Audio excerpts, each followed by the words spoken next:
These people are confused. This needs love done stronger. Do I love God more? Do I love me? I call it the street Jesus. Live from the Pathway Studios in Johnston proper. You are live from the Path.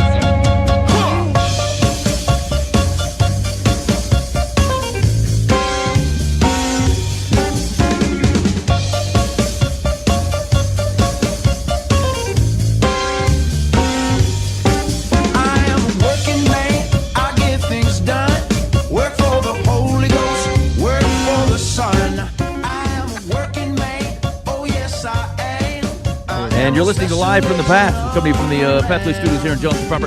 Pathway Studios in Johnston proper. All the way in Johnston? That's it. That's where we went. Hey, there was a tornado come near my place tonight. Hey, real? Yeah. I saw it was heading your direction. What happened? It was coming right at me. It dissipated before it got there. I was super bummed out.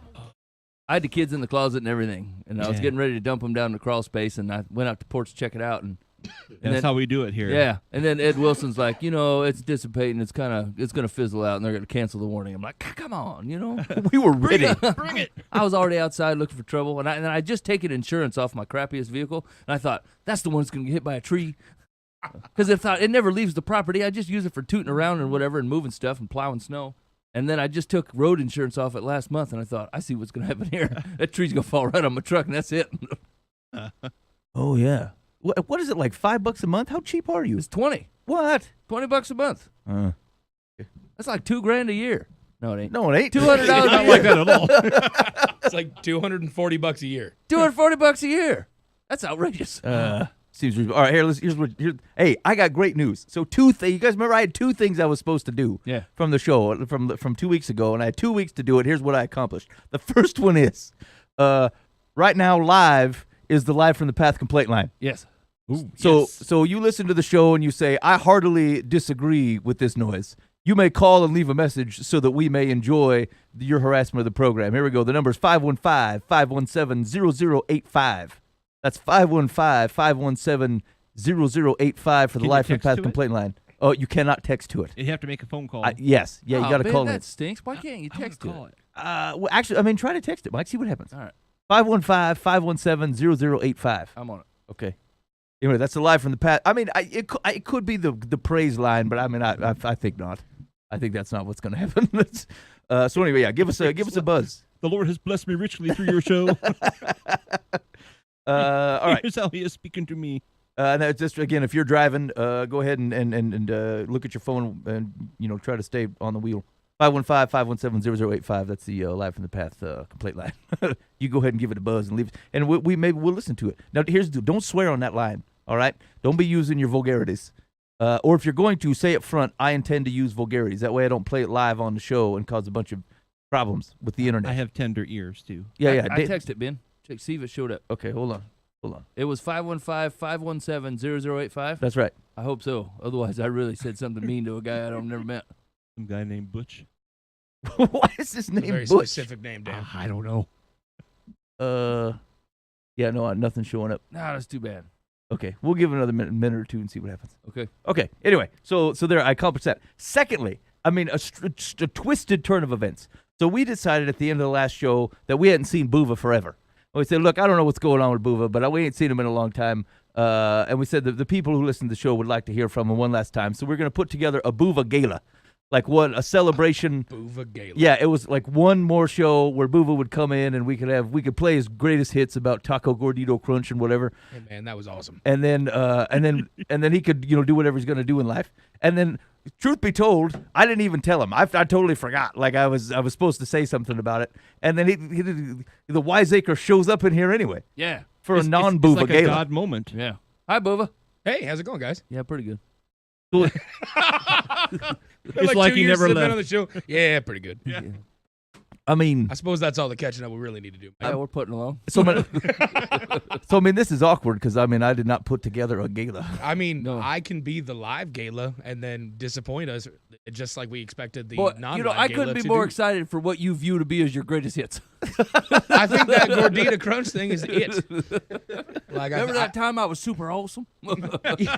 It's all the time. Yeah, I'm still talking about I it. think there was one in which I was titled Mr. Charisma.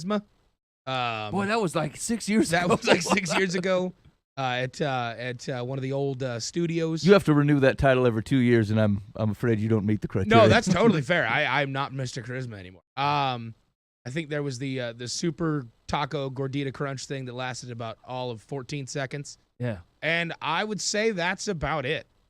Maybe that tops it. Remember that time that Buva was broadcasting from the Midwest Spirit Midwest Festival and said there was a 100% chance of rain because it's raining right now? Yeah, yeah. I laughed at that for a little was bit. good. Those were good Yeah, days. that was classic. I don't remember that. Okay. I do remember that quite well. You were drinking a lot of pineapple juice back in those I days. was. Being a diabetic, that was a bad deal. I made mistakes all over Oh, the place. man. I was just sauced up on that pineapple Scratch juice my all the head. time. So here's what we're going on the show this week. All right, so we got some advice on Dear Life from the Path. Yeah, we do. Okay, so people need some help. We haven't taken a look at it, but I'm sure things will be working out fine. I did have a question for this is for the room, and my question is this: is like we talk about a lot of things. Like we'll read a story or talk about something in scripture and be like, yeah, we should do that. We should change the ways. My question is, and then not just show specific, but in your walk with Jesus over the last, let's try to go 2 years or so. Can you think of the last thing where you heard something and you thought, yeah, I should do that, and then actually did it? And actually altered your life, changed a habit, persisted in something where you're like, yeah, I need to do this thing. Dan's starting to put the think on it. That's not good, Dan. No, I have, but I can't think of what it is. There was something recently I thought, hey, this is really cool. I did that. This but is I working. don't know what it is. 'Cause it's just part of me now, you know? Yeah, yeah. I don't Dan even- just osmoses things. He hears it and it's instant change. And I mean, you may guess that is predicated on some thoughts this week when I thought, perhaps things aren't landing the way I would want them I'm to. still doing that. This is Still working on persisting, that or this idea that has a lot of dust on it. Actually, that's a solid point because it would almost wipe out the need for a Sunday sermon. You know what I'm saying? Because people show up every week, and then at some point, like the goal is like is they get hit with one thing, and they're like, oh man, yeah, they really convicted me of this today. That's the compliment, right? If you're getting a compliment to a pastor, you're usually like, boy, that really convicted me when you said the blah blah blah blah blah blah blah. And usually you're like, yeah, that's good. That's what the Holy Spirit's doing its work. And instead, we should be like, I want to show up on a Sunday and be like, you know what? Yeah, we're solid. We did all that stuff already. We're just here to worship and praise. Things are going great. Yeah, must be talking to somebody else. Yeah, we're being obedient to the Lord. But no, we're looking for the guys that are like, oh, crap, still suck. Because honestly, it's kind of depressing once in a while. You think, okay, the same people that make the same decision over and over and over and over, and they've never really made the decision. They want to. Yeah. Yeah, right. And I'm like, I can't help you beyond telling you don't do it. Have you ever had a guy come up to, or lady, well, it's equal opportunity, come up to you and be like, boy, that really convicted me, and you're like, boy, that wasn't the intention at all. That wasn't a convicting statement. It was I just thought it was like, funny. they're just like, hey, we need people to serve the coffee, and people are like, oh, conviction. Shoot, I'm terrible at the coffee. I need to give myself to servitude for the Lord. Oh, no. Yeah. No. Actually, Ben, that ties in a little bit of the stuff that I was thinking this week, so that's Okay. interesting. All right, and then I thought I had a story, but I don't think so. There's again, I was looking through the. One unread message. Yes. Did you send me a message that says you aren't good enough for real radio? Hey man, we accept text. We on the accept text complaint line. messages. I was scared to call, but now I'm going to be texting you guys need a all sponsor. the time. Yeah, that's 515-517-0085. You can call or text that Oh, action. man. We need a sponsor for this line. Yeah, we Yeah. do. We'll call it the we'll call it the Eisenhower text Don't look line. at me. Yeah. He won't sponsor. I run it, a but we business, will but I'm call not it that. sponsoring you guys. All right, this is in. Okay. Anyway, call. Yeah. I'm excited. Drop us a call or a text on the Eisenhower complaint line. I don't think you'll keep his full sponsorship doesn't come off well. He doesn't listen to the show no more. We're Okay. good, Bob. All right, anyway, 515-577-0085. So anyway, I was looking at stories and they were dumb. You know how they're dumb. Yeah. Hold on, there was one that really stuck out. There's an article about 20 strange purchases made by churches, and I'm like, ha ha ha ha. It was like somebody bought Kool-Aid and pantyhose, and I'm like, there's just write youth group next to 18 of these, and I think you'll be fine. Yeah, We're solved. exactly. Yeah, no doubt. And then look, should Christians lift hands in worship? Pastors weigh in. Yeah, Let's- we need a round table for that. Yeah, bring them in. We it's not enough of the world's problems. Can I go above armpit level? Good Hey, I night. just did a really, I hate to say it this way, a really cool sermon that I wasn't enthused at all about until I got into it. Hebrew words for praise. Oh yeah. popular thing going around. And I thought I learned a ton through that. I never really looked at it that deeply. A couple of them have to do with raising hands. One is more with gusto. I mean, like yada it's a gusto raising of a hand. Like, I mean, it's not like Yeah, you're not barely up. I mean, you're like It's God, yeah. It's not the weird ghost one. It's the uprights because It's you got a field goal one. absolutely yeah. And I don't know, it was just kind of interesting to me. yeah, right. And I really enjoyed it. That's cool. I felt convicted. Yeah. Are you Actually, going to change did. something now, Dan? I haven't changed much. In the prayer room, I can change stuff, but I still don't. I can read all that stuff on praise, and I think, can't do it in public. I can't. I am totally inhibited by people. I did. So this happened. I want to say 18 months ago, maybe. We were singing a song in church, and I felt like, oh man, I'm feeling this thing, and I must stand up, and I stood up. Never thought Ben's got gas. And nope. I mean, we're in it's a house church. I mean, it's a small environment. It's in somebody's living room, and we're all singing, and I stand up, and nothing. Nobody reacts. Nobody responds to anything. It was super awkward, and I sat back down, and we never spoke of it. I mean, it did not come up. No one said anything. I think it just went on its way. Like, hey, that didn't have to happen. Hey, man, I think nobody said anything to you, but I'm fairly certain people They're were still talking. talking. Mike, did it come up? No, I didn't even notice it. Hey, did you know the song "Good Father" was actually originated in a house church? No, really? It's a cool story. It's there was a gal in the church that had been battling cancer and really struggling and was not necessarily winning. And she at the end of the service said, "Can we just pray?" And they're like, "Of course we can pray," you know. And Yep. And of course they're of the opinion that God's always good all the time, good and bad, you know. And they're just praying. And one of the guys just felt like singing a song. And he's like, if he's fighting, and it's like, I mean, it might sound inappropriate. Yeah. You know, I'm dying of cancer. Oh, you're a good father, you know. Yep. But he finally just said, "I'm just gonna start singing," and he started singing it. And then pretty soon everybody started singing it. And like they sat there for an hour just singing it over and over and over again. And it became like the anthem of their house church. Anytime people had difficulties, they would sing. Somehow, Chris Tomlin's wife got a copy of it, sent it to Chris, and she's like, "You got to hear this." Yeah, whatever. Got home, was like, "Oh, no, I never." He heard it, and he was like, "Whoa." Yeah. And, made the phone calls, and can I do it? Yeah. And then it's like, bang, Oh, this cool. worldwide. That is cool. song. Yeah, just from a spontaneous, heartfelt thing. That was one of the Hebrew words that we studied. Yeah. If you check out Dan's sermon series at danhudson.com, that's where you'll find You and it. all the Satan worshipers out there can check out our YouTube channel and make comments. That is pretty cool. No, I thought it was a really neat story. Yeah. Yeah, That's that is cool. a cool It story. wasn't just some dude trying to, make the next, Right. cut for his publisher. You know, Yeah, it was right. like, You know what's been surprising is that I've heard a lot of stories that are kind of like that are attached to Chris Tomlin, and Chris Tomlin gets a bad rap just because he shows up everywhere, because I think it feels like maybe there's some jealousy in there, maybe there's just a fit that this could be unbelievable, but I've heard a lot of different stories around his songs where he gets a tag as being just like a commercialized dude, but they're housed from cool spots. I think he's a genuine guy surrounded by commercial people. Well, it's very Like, likely, hey, we're gonna right? Sell that one, Right. And so I mean, his worship tunes are good. I I mean, complain all you want, but people love them, right? They feel the heart of God in them, I'd and they rank him better stem than me. for a heart of God. I mean, what else do you want out of Yeah. a worship tune? I mean, King David's not an indie artist. You know what I'm No. saying? You write a bunch of psalms and stuff, and you're like, well, that's I don't like that mainstream psalm. yeah, and it's not like King David grew up in the slums of Seattle. You know what I'm saying? He was the king, putting tunes out at the highest level. So I mean, it's like he's in a cave when Yeah. he wrote that one. Yeah, it's weird. It's weird how that makes its way. When we start, as if the more people like it, the more we're not supposed to like it. yeah. It's not cool anymore. It's the 'cause reverse now hipster. it's Yeah. mainstream. I mean, you can.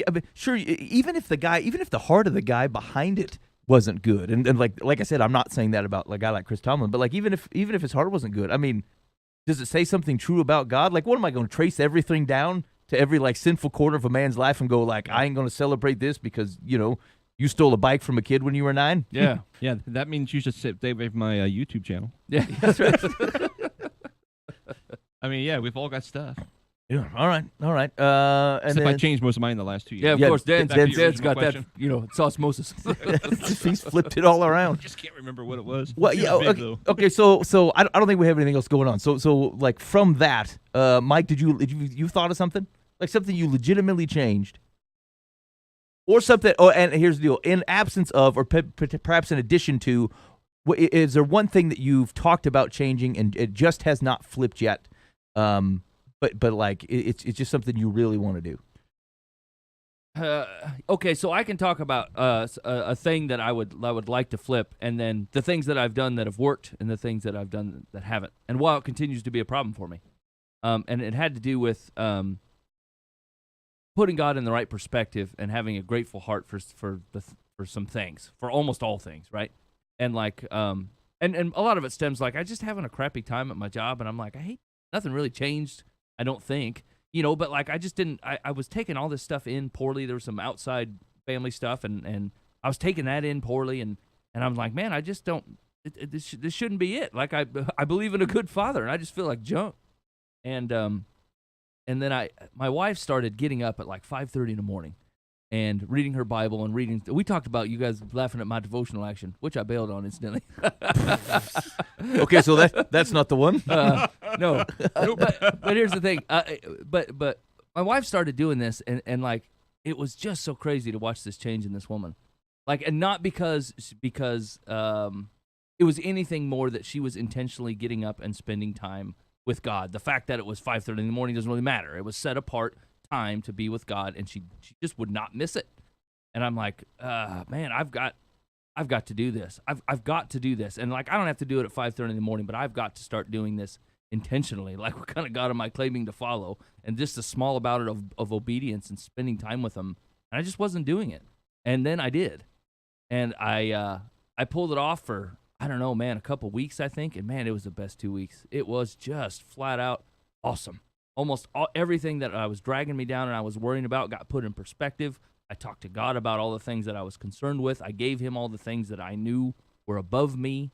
I had eyes for people that I normally wouldn't have. I took situations in more correctly. All things that like I was complaining to him about on the onset. I'm like, I cannot see this right. I don't know why I can't see what's going on here right. I can't see my actions right. I can't see their actions right. For some reason, the whole thing's just super fogged to me, and I'm not getting it. And I set this intentional time apart to hang out with God, and it was doing random things. Like I read a half of a book. I read Leviticus a couple times and for a Bible study, and I read some random stuff for some youth group crap I wanted, but I wanted to make sure that I wasn't trying to gain something. I wasn't trying to plan my youth group lesson. I was just planning to spend time with God, and then it came. If it came, great. And like, it convicted me is that was actually the fix. It wasn't like a one problem against one problem thing. Like, here's a sin in my life, here are the fences I need to put up. Here's a sin in my life, here's the fences. You know what I'm saying? And like how to address individual things. Like I wasn't even following Jesus. You know what I'm saying? Like I wasn't spending any time with him at all. I'd walk around with all the facts that I knew were true and all the stories I'd ever heard and even my past experiences of how great God is, but like I was not actively spending any time at all praying and reading and just and not checking a box, but because I wanted to spend time with God, and I just wasn't doing it. And I did it, and it was great. And then I went out of town for like a week and gone completely. And it was a crappy week. Boy, was I not a very nice person at all. And like it's the thing that I struggle with, not because I want to be able to tell you that I read my Bible every day. I don't really care whether you know that or not, right? Like I want to spend that set apart time with God, and I was tired of trying to fight for it and losing. And man, it makes all the difference in the world in my life when I do that. And like trust me, I'm not saying it has to be done like it's not holy because you did it early in the morning before work or something. But like I just don't have I don't know when else I could do it.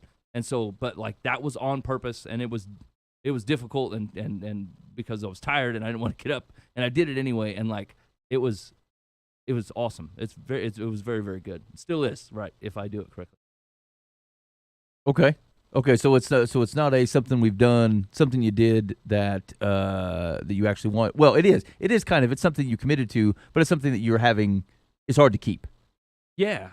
It's hard to do consistently, and it's if you're doing it for the right reasons, you don't get super down on yourself if you missed one. You know what I'm saying? Like you stayed up late, or or you had to go into work early or something. It's just one of those things, But what I will tend to do if I'm doing it for the wrong reasons, I'll be like, well, I missed one. I'm out now. Obviously, I suck, and I'll just avoid it completely to not have to deal with it again. Right. And like, but instead of like when I missed it almost all of last week, and like, not only did I feel bad, like because I wanted to do it, and I flat out didn't, and my life displayed it. It was obvious. I was not seeking God's heart on just about anything I was doing, and it left me to my own devices, and I've been there before, and it sucks. Yeah. All right. Excellent. Dan, did you land on yours? I did. Now I feel terrible. I think that was the whole point of this. So perfect. Yeah. I feel like I should go home right now. Don't, Dan. Don't do it. I'm feeling sad. Yeah. Okay. At the beginning of the year at some point, I had a friend of mine who is involved with the Overeaters Anonymous group. And she was talking to me. She said, you know what? You ought to try that out. Because I was told, I always make little jokes about I eat too much. I love the M&Ms, whatever. Lighthearted stuff. And she's like, no, I think you really ought to check this group out. Like, yeah, okay. And then her husband emails me, hey, boy, I'd like to try this out. Would you go with me? I thought, I know what you're doing. I've attempted to proselytize myself. I know what you're after. Yes, I'll go with you and be your support. Sure, but it doesn't mean anything to me. And honestly, I went in thinking, whatever. And I've probably gone to 3 or 4 meetings in the beginning part of the year, and every time I went, I thought this thing actually has me 100% pegged. I mean, everything about it. It was just like, oh, do you do this? Well, yeah. Yes, do you I do do. this? Well, yeah, but I joke about it. Do you do this? Yeah. And I'm like, crap. I literally have an addiction to food, and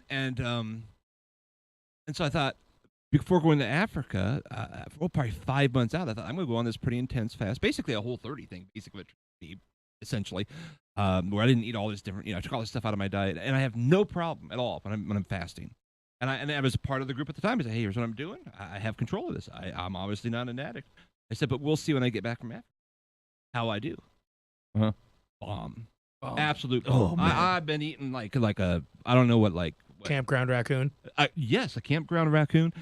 And I will sit there within a matter of 5 minutes and have conversations of, okay, I'm going to the gym. I'm going to have broccoli. I'm going to do this. This is going to be great.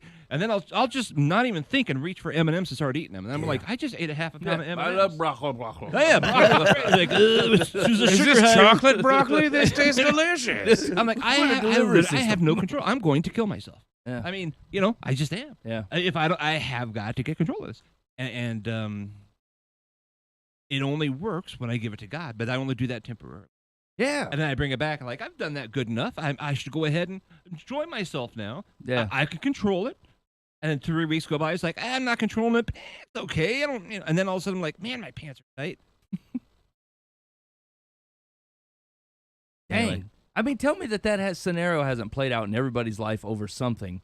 Yeah. I mean, you just and we were talking about this a little bit before the show started. Like you'll go listen to a sermon and you'll be super convicted. You're like, I get it, God. I get what you're saying. Yeah. Okay, You're talking to me. I'm on it. Here we go. And then a week and a half steam is about the best I got, and then it'll just fade away like it didn't. And then you start like, well, maybe it's not everybody, but like just me. I'm like, how much does God really mean to me that I can hold on to this for like a week and a half with everything I got, and then it just floats away, and I'm like, well, It's so hard. it's just this is tough living, I can't You think of it. Why?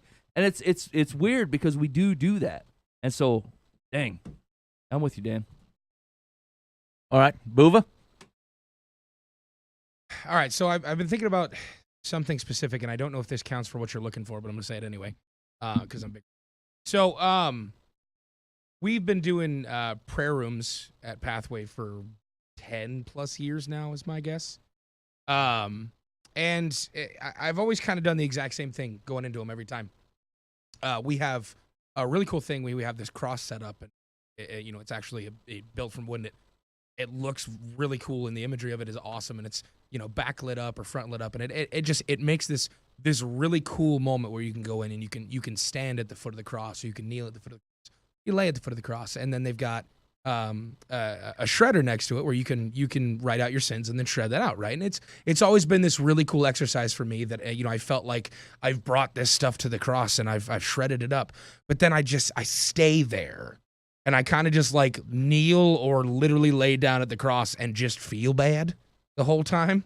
And like I'm kind of just sitting there like, all right, Jesus, I gave this up to you, but also the imagery of what I'm looking at right now is apparently not powerful enough for me to understand that, oh, I can walk away now because you did allow this to be taken up and you did allow this sin to be paid for by your sacrifice. And this is something I don't have to hold in guilt. I can allow myself to move on from this. And so I've always had trouble with the connection in those rooms. You know, I've always had trouble walking around and praying for other things because I get distracted by, oh man, I really got to go back to that cross because I'm still sinful in nature and I'm still a terrible person. I really got to go spend more time. And I'm not actually praying at that point in time. All I'm doing is just feeling sad for myself at the foot of the cross. And I don't think that's the point of it. And so we just did a prayer room just about a week and a half ago, 2 weeks ago, if that. And I went in for an overnight shift, was planning on going in for 2 hours, and I was really excited about it because I was like, okay, cool. You know, I haven't done a prayer room in a long time, and I'm excited to get back into this and feel it. And so I go in there, and I had signed up for a couple hours, and the first thing I do is I walk over, and I turn my Pandora onto one of my worship playlists, right, my worship radio. I allowed to kind of start playing, and I'm listening to it in the background. There's that cross. And so I just walk right over to it, immediately just gravitate towards it. And I stand in front of it and I start crying. And I'm like, oh, Jesus, I'm this terrible person that continues to come back here. You know, what am I doing? And, you know, I reach for the piece of paper and to go and write up my sins and drop them in the shredder. And then I stop myself because I'm like, how phony am I? Like, how phony am I that I'm being pulled in by this human imagery, but not allowing it to be powerful in the name of Christ. I'm only allowing it to be powerful in my own imagination. I'm not really giving into the fact that this does truly hold weight over my salvation. It truly holds weight over my relationship with God. You know, if I just go through the motions again where, you know, I listen to worship music and I feel bad for the next couple hours and I write down my sins and I throw them in the shredder and I just do the exact same thing I did before, am I really doing anything? Am I actually giving this any credit or this any power, or this any weight in my life? And so out of nowhere, this song comes on, and I could not tell you what the song was. I could not tell you who it was by, and I don't even remember what it was. It was just a song that, like, I started laughing, and that felt weird, and, like, I'm at the foot of the cross laughing. I'm like, all right, that's definitely not the emotion I should be feeling about my murdered Savior. But I start laughing because I'm like, this is the first time in a long time that I'm not coming at this from the perspective of, oh, I'm this broken man that, like, I'm reevaluating my relationship and I'm re-putting myself towards Christ. It's like I'm sick of the roller coaster. I'm sick of the either I'm on these super high highs after I have these moments with Jesus, and then, you know, something happens where I just go low again, and I'm like, I'm done with I'm sick of that. I really want to allow myself to be not chained down by my sin. There's stuff here that I can legitimately be praying for, rather than actually just sitting here and feeling sorry for myself. And so I decided I wasn't going to write down a piece of paper of my sins, and I wasn't going to sit there and cry at the cross like I usually do, because I allow myself to be whatever I think I'm doing. And so I'm like, you know what? Fine. I'm actually going to experience what's here. And so I took a chair, and I had it sitting in front of the cross because I was like, you know what? I'm just going to sit here for a while and feel bad. And I'm like, I'll show me. What I know about a relationship with Christ is that's not the point. It's not the point to just sit there and feel terrible and feel bad about yourself. You know, you allow yourself to understand that you are a sinful creature and you are separated from God through that sin, but you do allow yourself to not be stuck in the sin that held you back from the life you have with Christ. I am a saved man. I have been baptized. I've given myself to Christ, and I realize that all I end up doing is going and just moping about my former self rather than actually living in the kingdom of Christ. That is to be joyous at the fact that I have salvation, and to be joyous at the fact that I have grace and mercy through Christ and his sacrifice, and through God and his love for me. And it was the first time in 10 plus years of going to these prayer rooms we do, these 24/7 prayer rooms, where I wasn't just sitting there moping around. I didn't Eeyore my way around the prayer room. I allowed myself to have fun. And I never thought that was a thing, because I was like, oh, I need to be reverent. I need, you know, sitting here and doing old English monk chants and like, what am I doing? No, I'm going to have fun. And I'm moving this chair around to all the pieces of paper, because there are pieces of paper all around this place. You know, pray for this specific thing, salvation. You know, pray for the church specifically. Pray for the church as a whole body of Christ in the world. pray for the kingdom of Christ, pray for missionaries and all this different stuff. And so I'm moving this chair around, and I actually decided that I was like, you know what? I'm not going to sit here and mope. I'm going to have an organic moment with my Savior, and I have a moment where I feel more attuned with my Father than I have in a long time. And so I'm sitting there, and I've always had this, I don't want to say jealousy or envy, but this thought process of I wish I had a better prayer life, because I hear stories about people that have, this deep prayer life that they hear from God, and they hear from God in different ways, and they make huge moves in their lives because of how they pray to God. And I've always felt like I was away from that. Now, granted, it's my fault, but I always try and pin it on, oh God, why aren't you speaking to me? But instead, I allowed myself to kind of go, all right, well, there's no reason why I can't have that. The reason that I can't have that is me. It's not God, it's me getting in the way. And so, Pops, we got to talk. I got to figure out where this is coming from, because I don't know how to talk to you like we're friends. I only know how to talk to you like I'm praying over the meal that I'm ready to eat. And I'm tired of having a prayer life after 10 plus years of being a follower and almost 10 plus years of being more devout than I ever was in my childhood, of always feeling like I'm just praying over my. What's it look like to pray where I'm truly listening and truly speaking to you like I have a relationship with you? And so I kind of allowed myself to move away from that mopey, sitting here and wondering why I'm not good enough and being sad for myself and, oh God, I can't wait till I'm a good enough man to call myself anything good. I'm like, no, dude, I want to move from that. I want to move away from that and actually have a serious conversation with God where I'm allowing myself to be talking to the Father that I know loves me unconditionally and that I love. And so about 2 hours later, I didn't even realize that it had been close to 2 hours, and I found that there was that no one else signed up for the hour after me. And so what you do in that situation is you would call the on-call person and say, hey, come in for the next hour. I don't want to be here any longer. But I was like, oh no, I can't miss this next hour. There's too much happening right now. Like this is too good to miss. And so I jumped on the computer and immediately signed up for the next hour and went right back to where my chair was and just resumed a conversation with God.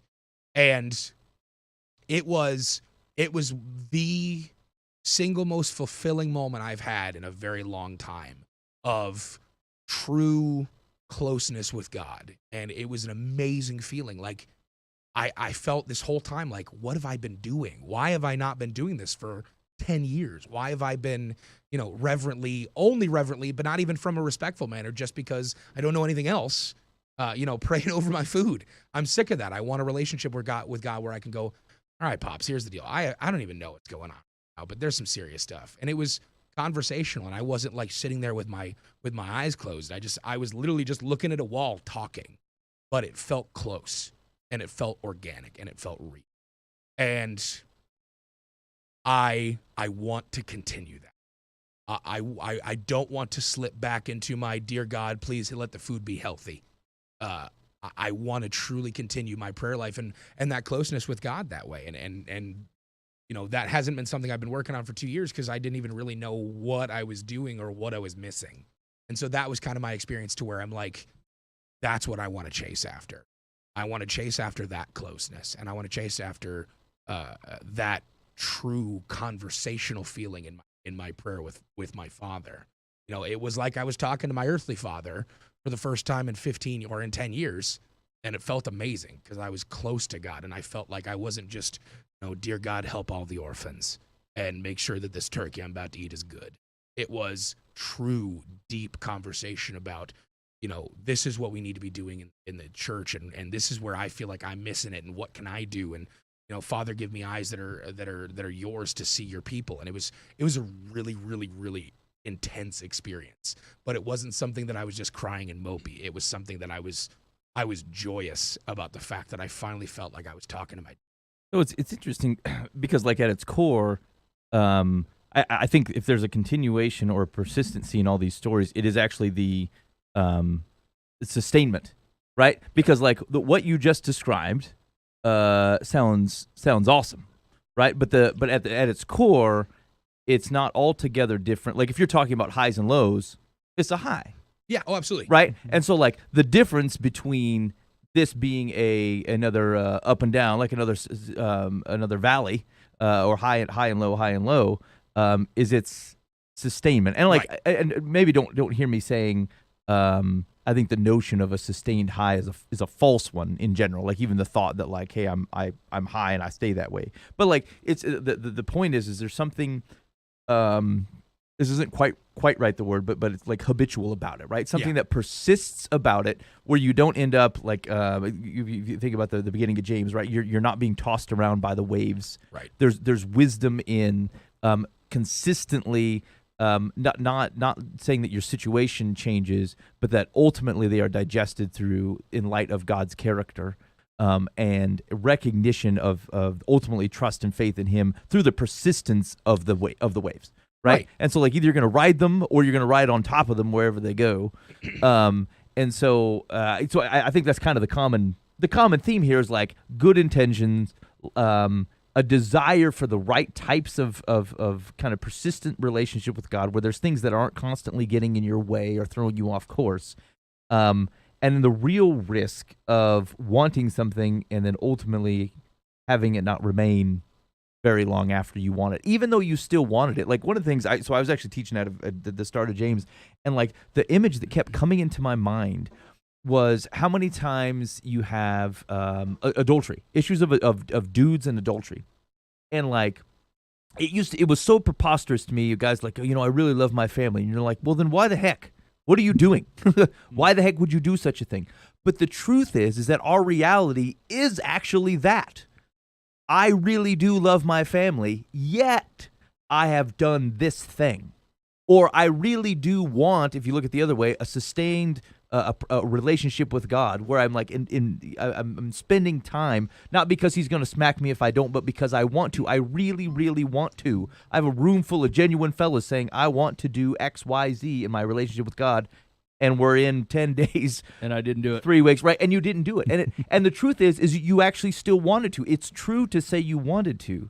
And it's this double-mindedness. It's this Paul saying, I do what I don't want to do.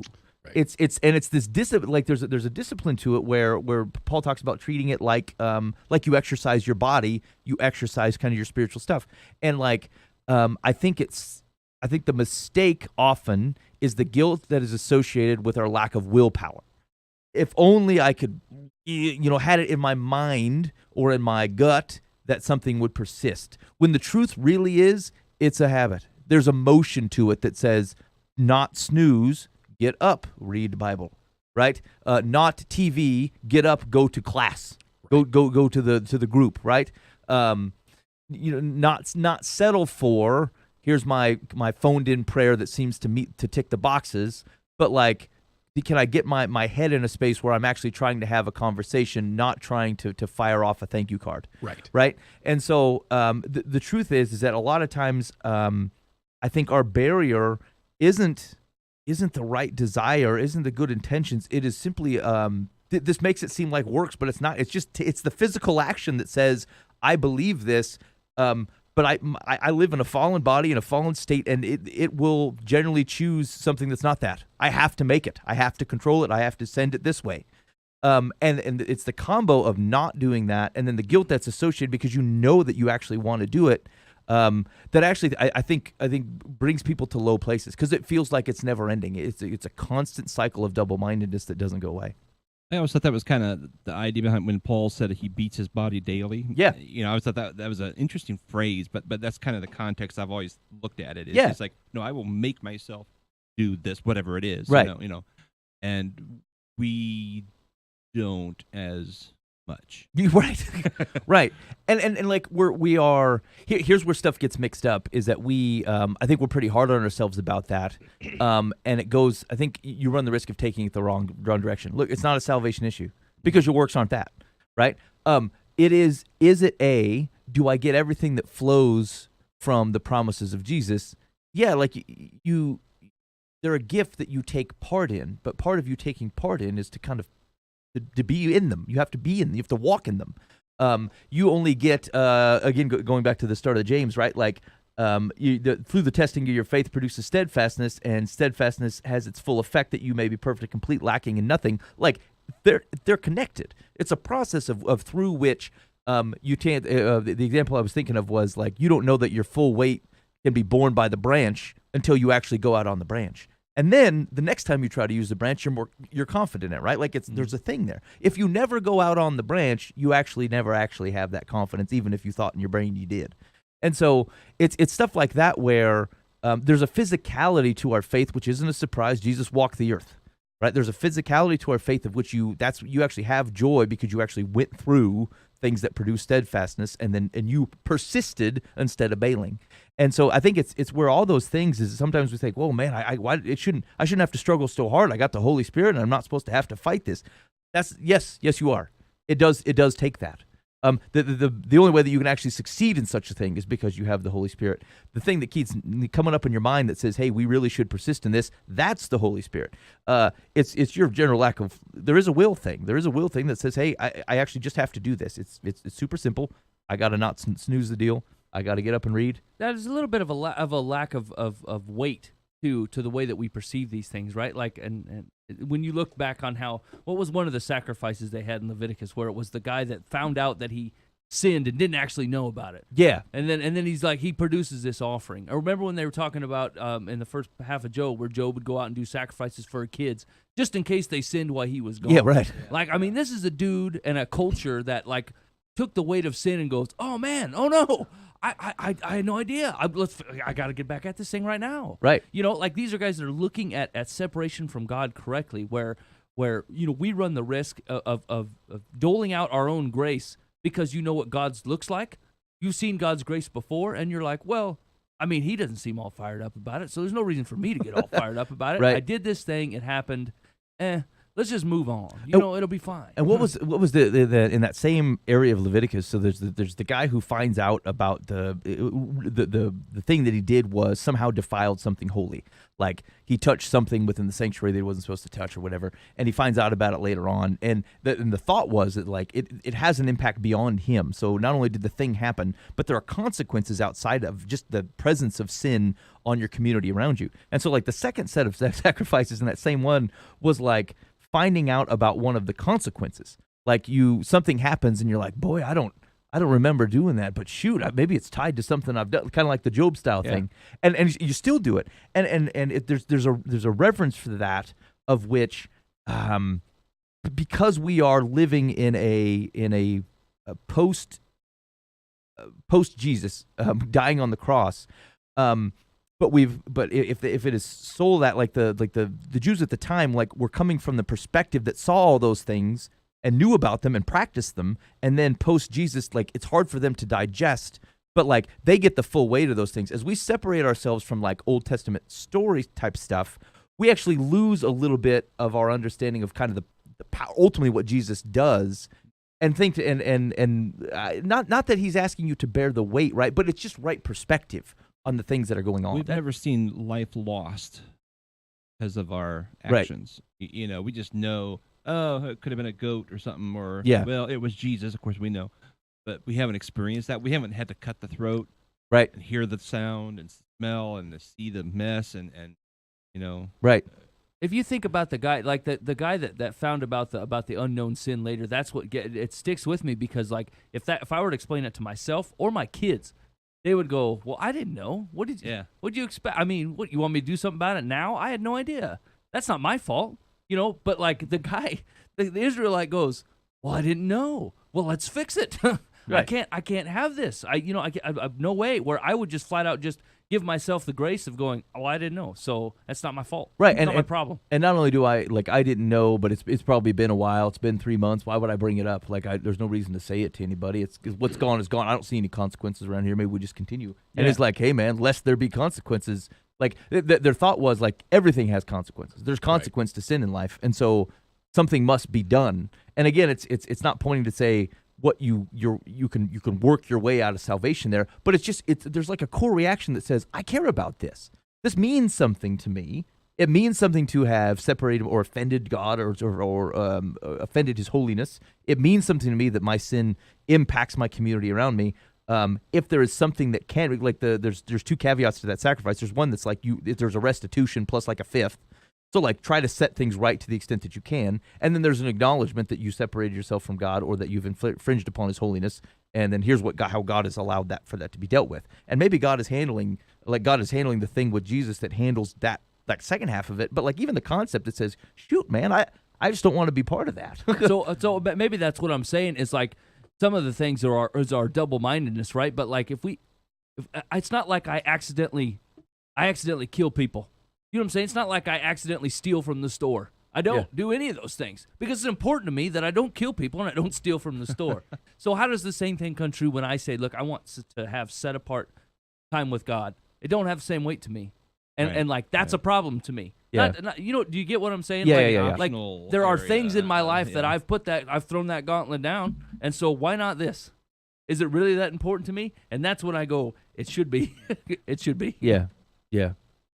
Okay. And so mine was mine's very similar. It's time with God. It was time in prayer, time in study that was not specifically for something that I'm going to teach or something, but just soaking in God's word. And like I cannot begin to say how disappointed I am often in myself. That where I look over and say, nope, not going to do it today.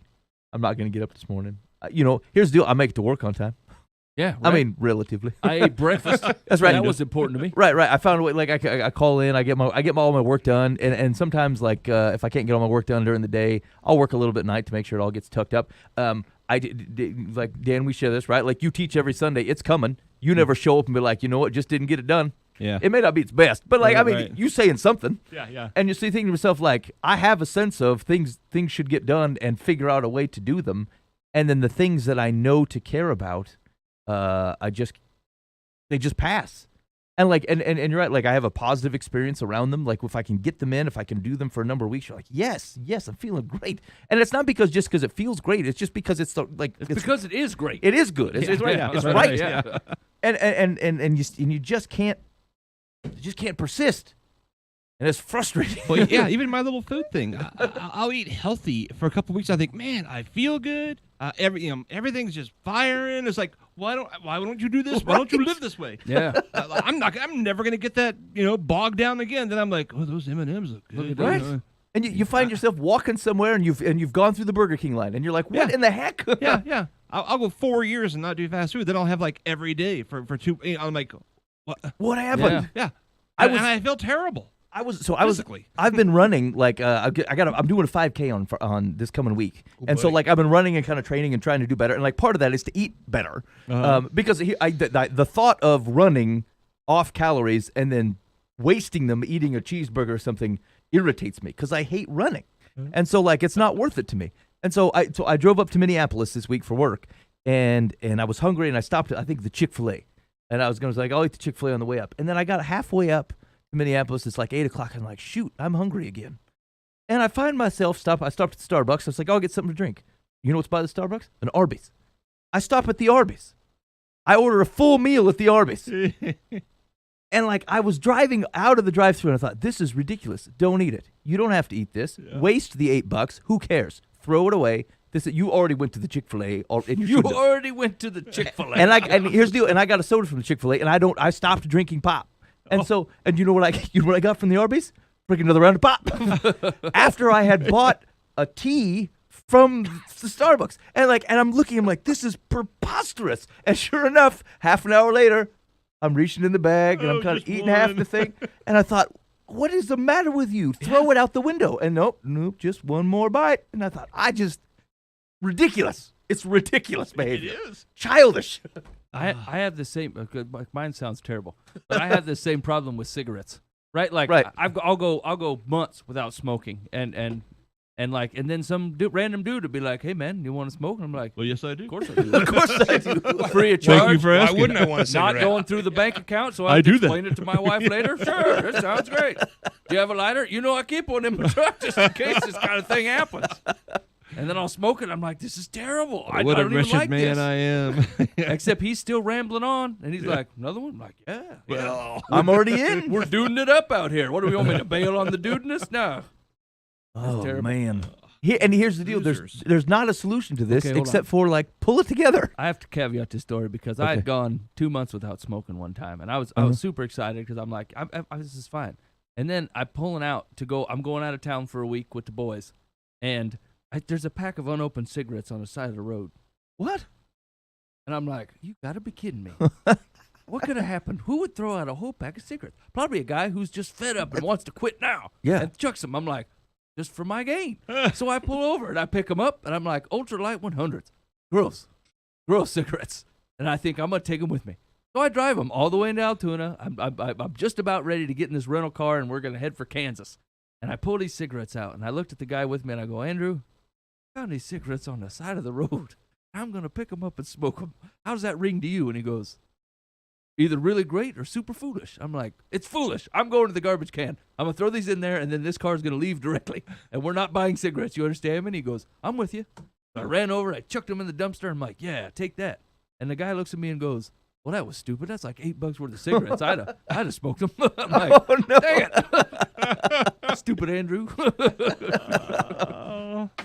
All right. Well, here's the deal. Maybe if you got a story, I don't know, just something you like to share and you like get off your chest and you want, the 4 guys in this room and probably 2 people that listen to take it in, give us a call on the complaint line. Yeah, it's 515-517-0085. You can call or text 515-517-0085. It's the Live from the Path complaint line. Yeah. All right. Okay, good. Wait, so where'd you land on, Mike? You have, did you have some advice? No. Okay. It's out. Okay. Well, I can't be trusted. Actually, so Here's my advice for the next 10 days, then flub it off. Welcome to the last 7 years of this show. so for a while anyway. So this is weird because it's going to sound. I think there's a middle in here somewhere between what Buva was talking about and what I'm about to say. But having gone through Leviticus, or in the process of, like, one of the things that struck me was I have no sense of reverence. I have no sense of a holy God. And some of that is because we talk about relationship. I want a relationship, not a religion. We talked about that a couple months ago. How it's probably dangerous, because there are things that God has actually put in place so that you maintain a right relationship with Him, and that involves actions and stuff. But if you think about even His concept of protecting holiness, right? Like, you had to be a certain person, and like things were. Sometimes this gets confusing, but if you look in Leviticus, it's talking about common things, unclean things, and then you have holy things. And like, common is not bad; it's just not holy, right? So like, something you had to do something, you had to sanctify something, or so that it could be considered holy. That's how common goes to holy, and then holy doesn't cross with unclean. That's when death happens. That's when those two things can't be in the presence. Unclean can be made clean, which is still common, but it's not implicitly holy, right? So like, there's a transition of those things. But like, it was just distinction that God is making. Like, look, this is where God dwells. You can't just bring anything in here. You can't be in any state when you walk in. And Jesus breaks down those barriers, but I'm not sure we're supposed to walk away with the thought that God is still not holy, right? And it's not that you can't approach Him, but like, there's just I think part of how I have perhaps gone about thinking about relationship has in some way elevated me and reduced God, and I think that's a mistake. And so I'm trying to find a right way. I'm working towards a right way to think about what does it mean to have a father-like relationship with the holy God, by still respecting that He is a holy God. And like, this is going to be a little bit lacking taste, but this is the example that kept popping in my mind. Is like, I pray on the toilet all the time, right? And some of it's because like, whatever I'm there, maybe I got a nervous stomach. I'm like, Lord, I just need Your help here. Like, this is rough. This is rough times. And I think to myself, like, there people got chucked from the camp for a week for doing such a thing at times, and like, I'm on it. And it's going on. I'm like, Lord, this is my dedicated time to spend with You. I got some free time. Here we go. Because I give you my I'm not best. doing anything else. I couldn't get up early in the morning to do it, so I can fit you in this 3.5. Yeah. and so like, I mean, I'm not even sure that you. I'm not sure, but that was the first thing that kept popping in my mind. It's like, that's what I'm offering. And I don't know. That don't seem right to me. It seems like it lacks a sense of a holy God. I've thought that before. I've started praying, then I stopped. So, okay, God, I'm going to give You some in a few minutes. That's right. Yeah. Let's Right? Let's wait. I wouldn't offer that communication to a stranger, let alone a reverent God that I'm trying to keep holy. That's what I'm saying. And so like, even like, but put Paul's pray without ceasing, and it seems right. But like, that's not. I'm not sure that's what he's getting at. Right? That's not what he's getting at. And so, anyway, that's one of my takeaways, is just trying to reclaim that what was always been true is that God is a holy God, even in the presence of a God the Father, a caring, a loving, merciful, riches in grace, God the Father. There's little things just ingrained in me that you have to be careful on that stuff because you can cross the line and become legalistic with Yes. it. And, and, Yep. and so I guess I never have to my knowledge. Like I don't care if anybody else does it or kick myself if I don't. But like in prayer, if I'm like kind of back and some people, I just like I've tried to say like in my heart I know logically I can sit. Yeah, right. But I just feel like I have to kind of like get in more of a posture. Yeah. So I'll always like kind of lean forward and like just kind of get everything out and just because he's a holy God. Yeah, right. I can't just go flippantly to whatever. No, I'll get to you. I mean, Yeah. Hey man, what's with the cigarettes, Dan? I mean, I was trying to be relaxed. yeah. Yeah. So if you're only listening to the audio, What the heck? you missed the Dan smoke the smoke signal. That's Guy- my only shot. He's taking it easy, dragging a butt and praying to the Lord. Like those street ruffians, Mike and his friends, smoking it up outside. But even like in like a sermon notes, I always make sure it's capitalized. Yeah. I mean, no, who's gonna see it but me? And nobody cares. But it's like I can't. And then I'm really weird this way. Like if I misspell it accidentally, I'm typing too fast something, I'll erase the whole word like Christ. Make sure I start over. Like no, you deserve. And that's just weird. I don't care if anybody else does it. But it's just like you're God. You're holy. And the priests, the scribes used to use the pen once and then put it. And once you said Yahweh, Yep. and it's like surely on a keyboard I can just make sure I've started fresh. I don't know, it's just little things like that. I don't know, man. Here's the thing: is I think that's legit. I think a lot of the situations that we end up in, and even our lack of being able to hold something on for 10 minutes or for 10 days, is like, here's what I know is true. If I steal from that store, they're gonna find me and arrest me. I know that's true, right? If I separate myself from God, I don't know that I actually feel that consequence to the extent that I should. You know what I'm saying? Like I don't miss that gap, and it's either because I was never close enough to begin with, that I never actually noticed that I was far away, or like we will say that God that Jesus took that punishment from us. Yeah, he took our eternal punishment, right? But like at the closeness that I feel to my Father, that should be really noticeable. And like when I can go through a day and go, man, I don't know what I did. I don't feel like I didn't separate myself at all from God. I'm just kind of Well, I mean, I feel like I wasn't close enough to begin with, and so like we should notice that, and so I think it's a reverence thing, it's a weight thing, it's a proportion thing, and like I'm with you, right? Like you misspelled, I'm gonna start over. Here we go. This is for you. This is on like, purpose. yeah. When I write your name, it's on purpose, Yeah, and I mean yeah. to say it. It's it's using God's name in vain, right? Like I don't misspell it. I don't quote it inaccurately. I don't say the wrong thing. And when I write it on purpose, and I write it right, right? That means something. It's something. Yeah. Okay. All right. You got time for one or two advices? Yeah. I think we do. Okay, here we go. Dear Live from the Path, my best friend of 40 years and her boyfriend live several states away from my husband and me. Every winter, she and her friend expect to come to our home for a week. We simply can no longer do this. Her friend is a nice guy, but after a few days, we can hardly stand it. He talks constantly and knows everything about everything. Mm-hmm. How can I politely tell my friend that we can't accommodate them anymore without hurting her feelings and maybe ending our friendship? You're a terrible friend. I mean- Suck it up. 1 week a year? Yeah. I mean, Dan, are you doing them any good? I mean, it's just Maybe suggest that you go a little less time than a full week. Maybe you tell him to shut Compromise? up. Stop talking all the time. I mean, you're too okay. much. So I'm both sided on this because I want to say, hey, be a better friend and be understanding and loving, but at the same point in time, totally have friends like this that I would not want to spend more than 1 or 2. Even if you've been friends for 40 years, I just go, you should just shut up. I mean, if you've been friends for 40 years, is it that hard to say, look, you're an insufferable That's turd? what I was just about to say. Like, it's the friend's boyfriend. though. one side is That's- saying, hey, man, be nice and loving and understanding and just say, yeah, I'd like to see you. But the other side of it also is, you've been friends for 40 years, just tell them to shut up. Well, so Dan, but isn't the sense that like that the boyfriend's been coming for a long time? That's what I got. Doesn't it sound like that? Not like 40 years though. I mean, Oh, yeah, sure. But like, I mean, even if it's 5. Yeah, I was going to say, even if it's been a couple It's of been years. coming long enough to be annoying. Yeah. Every winter, she and her friend expect to come to our house for a week. So, I mean, it's been a while. Okay. If you would like to be passive about it, you can just say, hey, you want to come for like a couple of days? We can't really accommodate a full week of hanging out, but we can do a couple of days this year. Or you can go head on it and just say, hey, your boyfriend sucks. And after a couple of days, he really, does really, letting really this sucks. man come to your place and babble on and be, that he knows everything for a week. Is that you being a nice person? Is that our definition? No. A nice person tolerates a guy You're being who fake. doesn't shut up for a week and says, you get 52 weeks a year to do good things with them as the Lord has designed, and you're going to devote one to this yabbit-all. I don't know. I have a friend who sounds kind of like how this person described. It It's used me. to drive me insane. Uh-huh. Right? I used to be like sandpaper when I was around this individual, and at some point I had to tell myself, "Who the heck do I think I am?"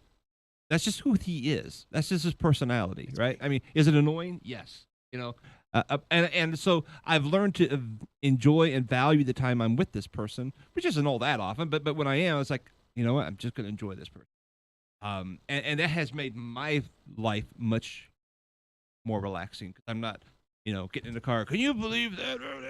Okay, so let me ask you this. Let's say that your entire year is filled with these people. There's 52 separate couples. All of them have a never-ending yabbit-all with them, and to be a nice guy, you tolerate this. This is your whole life now. How much are you Dan, made you're to gonna stand? explode. Right? Is there any room to say, hey, look, I can't be around you for a week. I love you. Jesus hung out Don't with come Peter. for a small amount of time. For 3 years. He escaped to pray a lot. Yeah, he also sent him out with the 72. I'm not Get saying outta you can't here. have a hobby. I can't take you anymore. He hung out with Judas. Here's the thing: is what I'm concerned with is sometimes we replace like this weird, phony version of nicety, Right. with lies. You're lying. You don't like him, right? You don't like the man. You can still love him from afar. Just because you don't want him staying at your house for a week doesn't mean you don't love him. It just means you don't want him in your house for a week. Or- I think that's reasonable. I think you can lovingly have the conversation of, hey, you have one of the most unlikable qualities in a human being, which is you know something or everything about everything. Not being a friggin' Cliff Clavin, just, hey, maybe you should shut up and take in the room for every once in a while and just not say everything. I think you can be loving and correcting. Okay. Here's what I think. I think that Oh, great. Ben knows everything. Go ahead, Ben. Hey, Ben, you have the most unlikable. No. here's what I think. What do I think of you guys? So there has to be a context to how they've had an interaction so far. Like if you've some, I think to Dan's point, if you've done this year over year and you've never said anything, then I think that you've not given the guy a chance to do anything differently. Right? Maybe he thinks he's entertaining. Maybe he thinks the people enjoy that type of thing. People are often deceived. Great. So he's also a loud talker and deft, and he can't seem to pick up on the room. Most people are like people who act a certain way. In fact, I got my middle kid. Well, she's not middle anymore. I got 4 kids, so the top middle. She finds herself hilarious, and there are times when she is not hilarious at all. But she actually does not know that. Like she says something ridiculous, and you're like, "That's not funny," but she's laughing. And so we have a conversation that says, "Look, you're saying that because you want people to laugh, because you want them. You think it's funny." She's like, "Yeah." I said, "But I'm telling you that it's not funny. You should react to that, right?" So you have the ability to say, "Look, if you not funny, and when you think you're funny, you would like to know, so you don't Yeah. keep telling the same joke all the time." And so I mean, I think there's an element of that where, like, if you've not been honest in a kind way with someone and given them a chance to do anything different, then I hold the blame to you. If you've attempted to try to influence this and like they simply are not making any headway, then I think it's completely within your scope to be like, hey, you know what? No, we're not going to put you up. What this if you just don't want him there? Let's take the excuses out of it. Let's just say that like, he's a nice guy, but you're like, look, I don't want to house people for a week. I just don't want I to. mean, you're going to save him $1,200. yeah, on I a mean, condo. I'm not their travel agent, nor am I their banker. I don't want you staying in my house for a week. I just don't want it. No, I have no good excuse. I flat out just don't want to house somebody for a week at my place. I mean, who is your neighbor, Mike? Yeah, not them. They ain't staying at my place. They live 2 states away. You're using me as a boarding facility. No. I mean, there's So an- anybody I should think be you able can to be come to loving your with what house you at any have. time. I'm just saying, where's the personal line here? Like it sounds extreme to say, hey, it's ridiculous not to let this guy stay here for 1 week a year. Except for, let's say you travel for work for like 6 months out of the year. And then there's a bunch of stuff going on at your house, and your neighborhood's busy. And there's all kinds of things going on at your place. And we just hear the part where one guy wants to come stay a week, not that big of a deal. Nah, yeah, There's a million other things going at your place. That's true. I think I've presented a false equivalence. The point of the love your neighbor story isn't a first world problem in which you want to save a few $100 on a that's hotel. Right, that's actually caring for people. Tell you what, if he loves you that much, tell him to get a hotel close to you and stop by for dinner or take you out to a restaurant or something. But no, we're best friends because you get to sleep at my place for a week free of charge. Yeah, I don't think that's the implicit thing. I don't think you always have to board everybody. I guess I'm saying this is not a thing. They're making it a thing. It's just tell them they can't. You don't want them there. I just don't want you over here. However, in the interest of advice, there will be consequences to do. Yeah. They'll say, well, I don't want to be your friend. Great. Yeah, exactly. There's a chance your 40-year friend is going to go, wow, you're kind of a schmuck. Yeah, you're and then you have to overreacting. deal with the consequences of that. And if that's something you're willing to part with, take the advice of, hey, I don't want you here. Hey, you don't get to guilt me into having whatever you want just Agreed. because otherwise you ain't going to be my friend. Yeah. Let me stay at your place for free or we're not friends. I don't think there's an easy way to let your friend down. I'll do it. If that's the... I'll write it down right now. No, hold on. Mike, you'll do it, You'll but I be don't my think it's friend, going to be Bubba. the easy way to do it. I I'm think it's calling going to you, be the Bubba. Pick up the abrasive... phone. Don't ignore my phone calls. Yes. Some people don't know they're funny. Hey, Some it's people Booba, don't know yes? they're rude. Yes, it's Booba. Hey, Boo, it's Mike. I know you got that vacation planned at my place in a Yeah, couple I'm weeks. excited about that next month. Can't do it, Broseph. Oh, what's going on? Yeah, it's just not the right time for you to be at my place. Okay, is there another time I can come out there then? No, We can reschedule. It's not looking good. Oh, No. in general, not looking good. Yeah, just not the right time for my family. You know how it is. Oh no. Okay. All right. Cool. We'll cancel then. Thanks. Yeah. Oh, hold on. Are we still friends? Oh, absolutely not. No. Oh, great. All right. Bye. Canceling everything. Yeah, done. Hey, man, I totally fixed it. And the Christmas I'm present. not allowing you to win that scenario. Yeah. Yeah. Hugs and kisses. Use words like Broseph. People like that. Except, Mike, you were lying. You kept saying it's not the right time. But Yeah, that's really, why I asked. Is there a better time? everything, like, there never is a right time. That's not the question they was asked. In that situation, you're the same guy that says, like, if I were to invite you to my wedding, you go, hey, when is it? And then as I'm saying the date, you go, I'm probably gonna be there. Yeah. Yeah, Oh, I can't make it. I didn't even tell you the date yet. Yeah, not gonna make it. Yeah. It's not a priority. That Saturday is not a thing for me. Oh, How it's on dare a you? Sunday. I did Yeah, not that tell Sunday a lie. hurts too. He said, blah, blah, blah. I said it's not the right time. That's the truth. When would be a good time? There's Yeah. not a good time. It's not going to happen. There. I mean, that's semantics. All right. All right, go ahead. Let's see. We've not helped. Go ahead, Mike. Secular says. Yeah, go ahead. Try this, period. When your old friend mentions coming to visit, tell her you aren't up to having house guests. If she asks why, and she probably will, say you're not as young as you used to be. It's true. Neither am I. Tell her you can accommodate them for a weekend. If that doesn't work, say your husband isn't up for it either. Also true.